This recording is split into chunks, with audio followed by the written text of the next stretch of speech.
اپنے بچوں کی نشو و نما کی طرف توجہ دیں۔ اگر آپ کے بچے کے سر میں اکثر درد رہتا ہے، اس کی نظر کمزور ہو چکی ہے، اس کا پڑھائی میں دل نہیں لگتا اور وہ دوسرے بچوں کے مقابلے میں نشو و نما میں پیچھے ہے، بے شک اس کا قد چھوٹا ہے یا کوئی بھی مسئلہ ہے، تو آج آپ کے لیے ایک زبردست نسخہ لے کر آئی ہوں۔ اس نسخے کے استعمال سے بچوں کے تمام مسائل کا حل آپ کو بہت آسانی سے مل سکتا ہے۔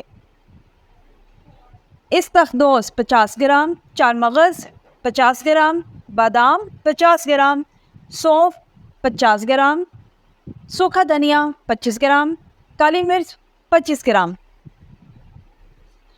استخدوس کو اچھے سے صاف کر لیں، یہ آپ کو کسی بھی پنسار سٹور سے بآسانی مل جائے گی۔ سب چیزوں کو الگ الگ پیس لیں اور مکس کر کے ایئر ٹائٹ ڈبہ میں محفوظ کر لیں۔ روزانہ صبح اور رات نیم گرم دودھ کے ساتھ ایک چھوٹی چمچ بچوں کو لازمی کھلائیں۔ انشاءاللہ افاقہ ہوگا۔ اس نسخے کے مسلسل استعمال سے کمزوری تو ختم ہوتی ہی ہے، اس کے علاوہ بچوں کی نظر کی جو اینک ہے وہ بھی اتر جائے گی، سر درد بھی مکمل ٹھیک ہو جائے گا اور دماغی اور اعصابی کمزوری کا تو نام و نشان تک نہیں رہے گا۔ اگر ویڈیو پسند آئے تو لائک ضرور کر دیں۔